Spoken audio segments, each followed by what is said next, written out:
வணக்கம் நண்பர்களே, முக்கிய செய்திகளை இந்த பதிவில் பார்க்க போகிறோம். முதல் செய்தி, கோவளத்தில் ஏரோடான் அப்படிங்கிற ஒரு ஹெலிகாப்டர் சுற்றுலா நிறுவனம். ஏரோடான் அந்த நிறுவனத்துடைய பேர். அதனுடைய சிஇஓ நிசா அப்படிங்கிறவங்க தலைமை செயலகம் வந்து சபாநாயகர் அப்பாவுக்கிட்ட ஒரு கோரிக்கையை முன் வச்சிருக்காங்க. என்ன கோரிக்கைனா, திருப்போரூர் விசிகாவுடைய சட்டமன்ற உறுப்பினர் எங்கள் நிறுவனத்துக்கிட்ட பணம் கேட்டு தொல்லை பண்ணுறாரு, அதனால அந்த சட்டமன்ற உறுப்பினரை தகுதி நீக்கம் பண்ணணும் அப்படின்னு சொல்லிட்டு அந்த கம்பெனியுடைய சிஓ சபாநாயகர்கிட்ட ஒரு கோரிக்கை மனு வழங்கியிருக்காங்க. திருப்போரூருடைய விசிக எம்எல்ஏ யார் தெரியுமா? எஸ்எஸ் பாலாஜி அவர்கள். இவர் சர்மிலா இருக்காங்களே, சின்ன திரையில் நடிப்பாங்களே, தமிழ்நாட்டில் ஒரு இஷ்யூ நடக்குது அப்படின்னா பாஜகவினர் அதை எதிர்த்து குரல் கொடுத்தா எல்லாத்துக்கும் உத்தரப்பிரதேசத்தை பாருங்க, மத்திய பிரதேசத்தை பாருங்க, குஜராத்தை பாருங்க அப்படின்னு பேசுவாங்க. இப்போ பாஜகவினர் இந்த நியூஸை ஷேர் பண்ணி, உங்களுடைய கணவன் தான் எஸ்எஸ் பாலாஜி அவர்கள், அவர் ஒரு நிறுவனத்துக்கிட்ட பணம் கேட்டு மிரட்டுறாரு, அதனால் அவரை தகுதி நீக்கம் பண்ணணும் அப்படின்னு அந்த கம்பெனியுடைய சிஓ சபாநாயகர்கிட்ட கம்ப்ளைண்ட் பண்ணியிருக்காங்க. இப்போ இதுக்கு என்ன சொல்ல போகிறீங்க? எதுக்கு எடுத்தாலும் உத்தரப்பிரதேசம், குஜராத்து அப்படின்னு சொல்லுவீங்க. இப்போ இதுக்கு என்ன பதில் கொடுக்க போகிறீங்க அப்படின்னு பாஜகவினர் சர்மிளா அவர்களை சோசியல் மீடியாவில் டேக் பண்ணி கேள்வி கேட்டுக்கிருக்காங்க. இது சமூக வலைதளத்தில் ஒரு பெரிய பரபரப்பை ஏற்படுத்தியிருக்கு. ரெண்டாவது, ஒரத்தநாடு சட்டமன்ற உறுப்பினர் பதவியை ராஜினாமா பண்ணிட்டு வைத்திலிங்கம் அவர்கள் திமுகவில் வந்து சேர்ந்திருக்காரு. ஸ்டாலின் அவர்கள் முன்னிலையில் திமுகவில் இணைந்தார். ஓபிஎஸ் உடைய சப்போர்ட்டராக இருந்தார். ஓபிஎஸ் உடைய சப்போர்ட்டர்ஸ் பல கட்சிகளுக்கு தாவிட்டாங்க. அந்த வரிசையில் இப்போ வைத்திலிங்கம் திமுகவில் வந்து ஜாயின் ஆகியிருக்காரு. இப்போ என்ன டிபேட்னா, மாற்று கட்சியை சேர்ந்த முக்கியமான தலைவர்கள் திமுகவில் வந்து சேரும்போது அந்த மாவட்டத்தை சேர்ந்த அமைச்சர்கள் கூட இருப்பாங்க. ஆனால் நேற்று டிஆர்பி ராஜா அந்த நிகழ்ச்சியில் இல்லவே இல்லை. அந்த ஸ்பாட்டில் புகைப்படத்தில் டிஆர்பி ராஜாவை பார்க்கவே முடியலை. வைத்திலிங்கம் ஒரத்தநாடு தஞ்சை மாவட்டம்.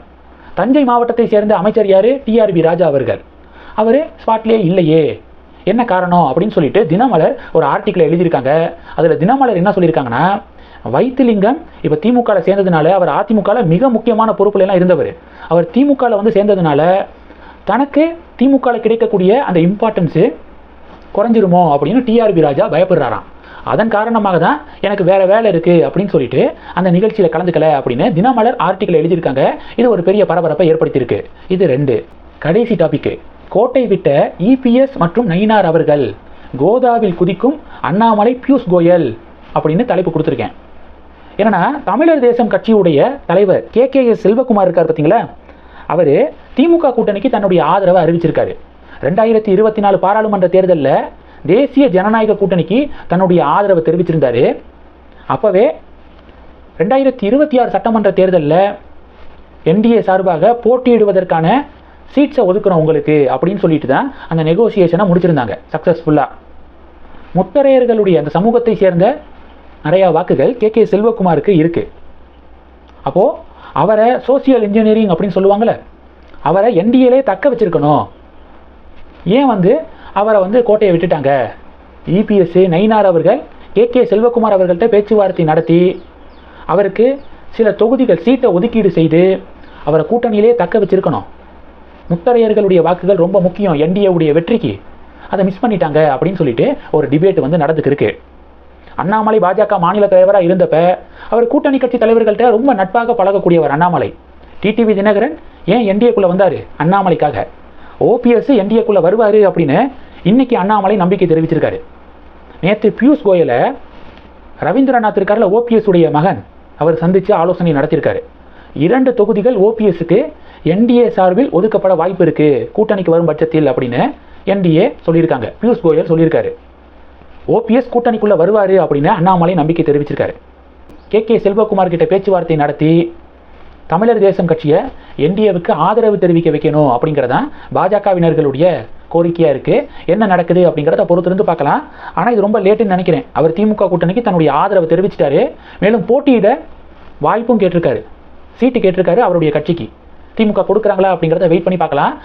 ஒருவேளை திமுக அவருக்கு சீட்டு ஒதுக்கலை அப்படின்னா அந்த வாய்ப்பை பயன்படுத்தி அண்ணாமலை பேச்சுவார்த்தை நடத்தி, ஏன்னா அவர் தான் அதுக்கு சரியான ஆள், பேச்சுவார்த்தை நடத்தி கே செல்வகுமாரை மறுபடியும் என்டிஏ கூட்டணிக்குள்ளே கொண்டு வந்து அவர் கேட்கக்கூடிய தொகுதியை கொடுத்து போட்டியிட வச்சா சோசியல் இன்ஜினியரிங் சூப்பராக இருக்கும், முத்திரையர்களுடைய வாக்குகள் என்டிஏ கூட்டணிக்கு அதிகமாக வந்து சேரும் அப்படிங்கிறதான் எக்ஸ்பர்ட்ஸுடைய ஃபீட்பேக்காக இருக்குது, அரசியல் நிபுணர்களுடைய கருத்தாக இருக்குது. உங்களுடைய பார்வைகளை கமெண்ட் பண்ணுங்கள். தொடர்ந்து கணக்கில் இருங்க. அடுத்தடுத்து நிறையா பதிவுகளை பார்க்க போகிறோம்.